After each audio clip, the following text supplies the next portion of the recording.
اچھا جی، ایک سیریس بات عمران آپ سے پوچھنا چاہوں گا میں کہ جو قدرے ہٹ کے ہمارے مین ٹاپک سے کہ میڈیا آج کل کہتے ہیں شدید سینسرشپ کا شکار ہے، اس میں کس حد تک صداقت ہے؟ میرے خیال میں سینسرشپ ہونی چاہیے. میڈیا بہت زیادہ مادر پدر آزاد ہو گیا. آپ کو دنیا بھر کے میڈیا میں ان کی اسٹیبلشمنٹ کے خلاف اس طرح کی چیزیں نہیں ملیں گی جو پاکستان کے میڈیا میں آپ کو ملیں گی. یہ بھی اسی اناڑی پنے کا کہ ہماری اسٹیبلشمنٹ کو یا ان اداروں کو جو ریگولیٹرز ہیں انہیں پتہ ہی نہیں کہ یہ چیز ٹھیک ہے، یہ غلط ہے، یہ ہونی چاہیے، یہ نہیں ہونی چاہیے. ایکچولی خواہش کے مطابق چیزیں ہو رہی ہیں، قانون کے مطابق نہیں ہو رہی. آپ نے پولیٹیکل پارٹی ایک دیکھی ہے، وہ اس کے حق میں فیصلہ وہی جج دے گا، وہ زبردست انصاف بول بالا کمال ہو گیا، سرخرو ہو گیا. وہی جج اگلے دن فیصلہ کچھ اور دے دے گا تو وہ اس کو لتے لینا شروع کر دیں گے. تو وہ دونوں چیزوں کو جب آپ بیلنس نہیں کر سکتے تو پھر ایسے ہی ہوتا ہے سوسائٹی کے اندر. یہ ہماری پولیٹیکل ٹریننگ بھی یہی ہے، ہماری صحافتی ٹریننگ بھی یہی ہے، ہماری معاشرتی ٹریننگ بھی یہی ہے. ہم ایسے ہی بن گئے ہوئے ہیں. اصول تو کوئی ہے ہی نہیں جو بنے ہوں. یا تو اصول بنائے ہوتے جن کے اوپر ایک معاشرہ قائم ہوتا کہ یہ اصول ہیں، ان کو کوئی بریک نہیں کرے گا، یہ ہماری ریڈ لائنز ہیں، ان کو ہم کراس نہیں کریں گے. ریڈ لائن تو ہم کراس کر رہے ہیں. وہ شاہ محمود قریشی صاحب نے کہا نا ان کو، CNN کو، ڈیپ پاکٹس، انہوں نے کہا وہ تگڑے ہیں بھائی، ان کی بات آپ سارے مانتے ہیں. ابھی ایک معذور آدمی تھا، اس کا نام تھا وسیم اوادہ. اس نے نیو یارک میں ایک پروٹیسٹ ہو رہا تھا جہاں پہ فلسطین کے حق میں لوگ احتجاج کر رہے تھے. وہاں کو یہودی آ گیا، اس نے ان کو انسٹیگیٹ کیا اور ان کو اکسا رہا تھا. تو وہاں پہ لوکلز نے پکڑ کے اس کو لٹا لیا زمین پہ. تو ایک مسلمان کھڑا ہوا تھا اور وہ معذور آدمی تھا، اس کے ہاتھ میں بیساکھی تھی. اس نے وہ بیساکھی اس کو ایسے مار دی اور بھاگ گیا. وہ باقی تو کوئی گرفتار نہیں ہوا، لیکن اس مسلمان کو انہوں نے پکڑ لیا. اب اس کے اوپر جو چارجز ہیں وہ 4 قسم کے ہیں اور بڑے خوفناک. جو بائیڈن نے ٹویٹ کیا کہ اینٹی سیمیٹک ہے یہ، اور اس نے کہا کہ اس کو ڈسکریج کرو، ہم سب کی رسپانسبلٹی ہے. ادھر غزہ میں 279 انہوں نے فلسطینی مارے ہیں، وہاں پہ 69 انہوں نے بچے مارے ہیں، وہاں پہ 40 انہوں نے خواتین ماری، 1910 لوگ زخمی ہوئے ہیں. وہاں اس نے کوئی ٹویٹ نہیں کیا، وہاں نہیں بولا. لیکن یہاں پہ ایک بیساکھی ہے اور ایک معذور آدمی ہے اور اس نے وہ ایک بیساکھی رسید کی ہے، تو وہ دہشت گردی ہے. اور وہ پورا کا پورا ملک جو ہے وہ ایک طرف آ کے کھڑا. یہ ایسے ہی ہے نا، 2 نمبری ہے. دنیا کے اندر یہ چل رہی ہے، لیکن وہ اپنا لحاظ کرتے ہیں. ان کو اپنا پتا کہ ہمیں اچھا کیا اور برا کیا ہمارے ملک کے لیے. ان کو پتا کہ یہودیوں کے ساتھ بنا کے رکھو فائدہ ہوگا. پورے ملک کو پتا ہے، پورا ملک وہی کام کر رہا ہے، ان کا میڈیا بھی وہ کر رہا ہے، ان کی گورنمنٹ بھی وہ کر رہی ہے. تو وہ وہی کر رہے ہیں جو ان کے ملک کو سوٹ کرتا ہے. ہمارا میڈیا، ہمارے ادارے، ہماری پولیٹیکل پارٹی ہر وہ کام کرتے ہیں جو ہمارے ملک کو سوٹ نہیں کرتا. چاہے آپ سٹیٹمنٹ اٹھا کے دیکھیں. اس کا کیا حل ہے، کیا سدباب ہے؟ ڈنڈا، وہ والا لو. یعنی میڈیا کے اوپر ڈنڈا برسانے کی بات کر رہے ہیں آپ؟ سر میرا نہیں خیال کہ ڈنڈے کے بغیر ہم لوگ ٹھیک ہوں گے. نہ کرو یار. میڈیا پہلے ہی وہ پریس ان چینز یاد نہیں آپ کو کہ پہلے ہی بڑے مسائل کا شکار ہے. نہیں آفتاب بھائی، ہمیں کام کرنے دیں. ہم کام کر رہے ہیں، ہم ٹھیک کام کر رہے ہیں تو ہمیں نہ چھیڑیں. ہم غلط کام کر رہے ہیں تو ہمیں ڈنڈے کے بغیر ہم ٹھیک نہیں ہوں گے. ہمارے یہاں پہ بہت سارے جرنلسٹ ہیں، وہ اس قسم کی رپورٹنگ کر رہے تھے جو ان کو اور ان کے من پسند لوگوں کو فائدہ دے رہی تھی. وہ تو خیر ایک بددیانتی کر رہے تھے نا. بددیانتی ہو رہی تھی نا. ان بددیانت لوگوں کو سوشل میڈیا کے اوپر لوگوں نے گھاس نہیں ڈالی. آپ کو کیا لگتا ہے کہ جیسے ماشاءاللہ آپ کا چینل ہے، ساری دنیا دیکھ رہی ہے، اور باقی کسی نے ٹرائی نہیں کیا ہوگا؟ بے شمار پاکستان کے صحافی ہیں جنہوں نے ٹرائی کیا. بڑے بڑے نام ہیں، میں یہاں نام نہیں لیتا، لیکن آپ ایک نام لیں جس نے نہ بنایا ہو یوٹیوب چینل. کانٹینٹ نہیں نہ دیتے، چینل بنا لینا. وہ وہاں پہ فارمولا دے رہے تھے، وہی والا جو وہ اپنے ٹی وی پہ بیچ رہے تھے. ان کو لگا کہ جو ایجنڈا لے کر ہم چل رہے ہیں اس ایجنڈا کو یہاں پہ لے کر آئیں گے، لوگ ویسے ہی سنیں گے. لوگوں نے شٹ اپ کال دی. یہ نئے لڑکے آئے، نئی لڑکیاں آئیں، بہت سارے غلطیاں کر رہے ہیں آفتاب بھائی، لیکن ان کے اندر ایسے لوگ موجود ہیں جنہوں نے پرانے گھاک قسم کے سیاسی پنڈت قسم کے جو آپ کے جرنلسٹ ہیں ان کو انہوں نے شیشہ دکھایا کہ بھئی یہ ہے جرنلزم، یہ ہم بتا رہے ہیں ساری چیز، یہ آپ نہیں بتائیں گے کبھی. اور میں نے ان میں ایک چیز نوٹ کی ہے، یہ زیادہ تر کیونکہ عمران خان صاحب کے دور میں آ رہے ہیں اور سوشل میڈیا پہ ویسے ہی پی ٹی آئی تگڑی ہے، تو یہ زیادہ تر پی ٹی آئی کے سپورٹر ہیں، ایسا ہے. لیکن پھر بھی میں آپ کو ایک بات بتاؤں، پی ٹی آئی کی کسی بھی ایسی غلطی کے اوپر یہ نشاندہی کرنے سے نہیں چوکتے.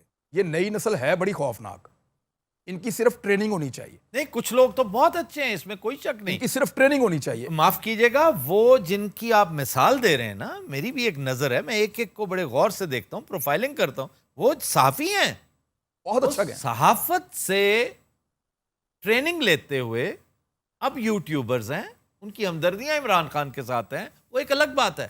میں بات کر رہا ہوں ان لوگوں کی جنہیں صحافت کا کچھ نہیں پتا، پہ بھی نہیں پتا، بالکل ایسے بھی اب بلکہ یوٹیوب پہ تو آپ اب آئے ہیں، آپ جائیے ایسے لوگ جنہوں نے کبھی صحافت نہیں کی تھی اور بڑے جید اینکر بن کے بیٹھے رہے اور بیڑا غرق کرتے رہے. صحافت ایک بڑی لمبی ڈیوٹی ہے. مجھے یاد ہے پہلی دفعہ میں نے نواز شریف سے سوال کر لیا تو مجھے باہر آ کے سینئر صحافیوں نے ڈانٹا. یہ 2008 کی بات ہے. انہوں نے کہا کہ ہمیں سوال پوچھنے میں 10-20 سال لگ گئے اور تم نے آتے ہی سوال پوچھ لیا منہ اٹھا کے. اچھا میں گلٹ میں چلا گیا. واہ. وہ اللہ تعالیٰ انہیں جنت نصیب کرے، ہمارے رومان احسان صاحب ایک ہوا کرتے تھے.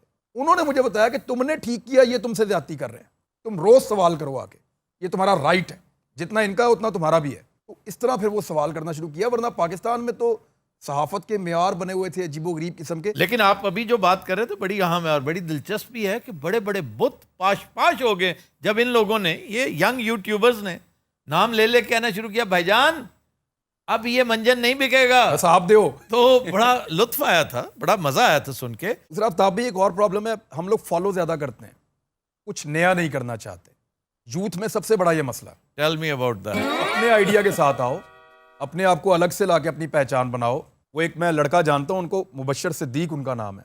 ہاں جی ہاں جی، وہ کھانا پکاتے ہیں. Village food. جی جی، وہ کھانا پکاتے ہیں.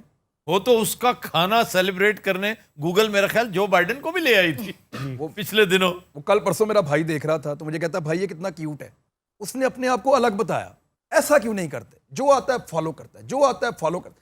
جو آئے گا، میں مبشر لقمان بننے جا، میں حامد میر بننے جا رہا ہوں، میں کاشف عباسی. کیوں آپ ہمیشہ نمبر 2 ہی رہیں گے، پھر ہمیشہ ان سے بہتر ہونے کی کوشش کرو بھائی. خود کچھ بن جائے. وہ مبشر جس کا آپ نے ذکر کیا نا، وہ جو کوکنگ کرتا ہے، کوکنگ شو، اس کی خوبی ہے کہ اس کو کوئی انہیبیشنز نہیں ہے. نہ وہ اپنے آپ کو بڑا مزدور صفت بندہ شمار کرتا ہے. بتاتا ہے کہ میں قسمہ پرسی سے میں نے شروع کیا، میں سٹارٹ سے اسے دیکھ رہا ہوں کہ ابا جی کو پھر میں نے گاڑی لے کر دی، وہ بلیک کرولا اس کے ابا جی کے پاس. Do you remember? کیا بات ہے. مجھے وہ چیزیں بڑی پسند آئیں اس کے اندر.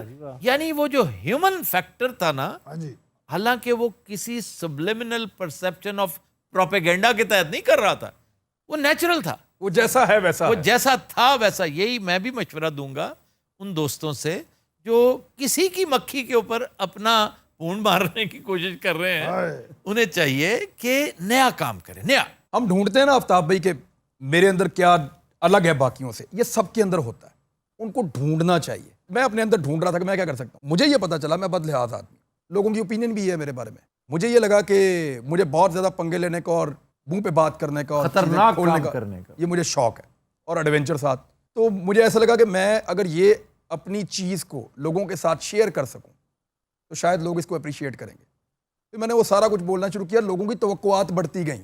جیسے آپ فرنگ آصفیہ کے اندر ایک چیز بتاتے ہیں، لوگ اگلی دفعہ کہتے ہیں اب یہ بتائیں یہ بتائیں یہ بتائیں یہ بتائیں، اور پھر وہ ایکسٹریم پہ جاتا ہے. بہت سارے لوگ بہت کچھ سیکھ جاتے ہیں. اسی طرح لوگوں کی آپ سے توقعات بڑھتی ہیں. وہ یہ کہتے ہیں اس نے فلاں کے بارے میں یہ بات بتائی تھی نا، اب یہ نہیں پتا اس کی قیمت ہم نے کیا پے کی ہوتی ہے. یہ ان کو آئیڈیا نہیں ہوتا. ہر چیز کی آپ قیمت پے کرتے ہیں. مجھے یاد آ گیا، میں ڈاکٹر صاحب کے پاس چلا گیا ایک دن، مجھے بم دھماکے میں چوٹ لگی تھی. تو میں نے ان کو جا کے کہا، میں نے کہا سر میں ایسے وہ جھٹکا لگا تھا بم دھماکے میں، تو ابھی بھی یہاں درد ہوتی ہے. 3-4 دفعہ میں مرتے مرتے بچا ہوں ایسے ہی کوریج کرتے ہوئے. تو انہوں نے کہا بیٹا اس کی آپ کو پرائز پے کرنی پڑے گی. میں نے کہا یہ چوٹ کی؟ کہتے ہیں نہیں، یہ جتنے واقعات تم دیکھ رہے ہو نا یہ تمہارے ساتھ ہی رہیں گے. اب آپ نے اصل چیز کا ابھی تک تذکرہ نہیں کیا جو سو فار آپ کا سپر ہٹ شاٹ ہے، وہ جو آپ سندھ میں ڈکیتوں کے اس میں چلے گئے تھے، وہ بھی میں کر اس کے آیا تھا. کچھار کے اندر چلے گئے تھے. یار یہ آپ کی ابھی تک میں سمجھتا ہوں بیسٹ کوریج تھی، بیسٹ ایڈونچر جرنلزم اگر کوئی ہو سکتا ہے وہ یہ تھا. لیکن اس وقت آپ ہمارے چینل میں تھے، جب سے آپ نکلے ہیں پھر وہ بات نہیں رہی. ایکسپریس والے آپ کو اس کوریج کی وجہ سے بہت یاد رکھتے ہیں کہ وہ بہت ہی خطرناک کام تھا. کوئی صحافی چھوڑ کر کوئی بندہ وہاں جانے کو تیار نہیں. مجھے سلطان لکھانی صاحب انٹرویو کر رہے تھے جب میں آیا. سلطان صاحب کو پتا بہت اسٹریٹ فارورڈ آدمی ہے بہت. انہوں نے کہا یہ باہر سارے بیٹھے ہوئے میس کمیونیکیشن کر کے تم نے نہیں کیا ہوا، میں ان کی جگہ تمہیں کیوں رکھوں. اب یہ ایسا سوال ہے کہ آپ ایک نوجوان لڑکے سے جو نوکری ڈھونڈنے کے لیے آیا ہوا ہے، اس سے آپ پوچھیں گے تو وہ اس کا میری تو یعنی میں بس ہو گئی میری. اب غصے کے اندر ہی جواب دیا جا سکتا تھا، اس کا ریئیکشن دیا جا سکتا تھا، اس کا جواب نہیں تھا. تو میں نے ان سے کہا، میں نے کہا جی آپ نے خود ہی لکھا ہوا تھا گریجویشن شرط ہے، میں نے وہ کر لی، لیکن دیکھیں وہ میرے سے بہتر ہیں تعلیم میں. انہوں نے میتھس کام کیا ہوا ہے، میں لاء پڑھا ہوا ہوں، فرق ہے دونوں کا نا. لیکن میں ایک آپ کو آفر دے دیتا ہوں. انہوں نے کہا جی کیا؟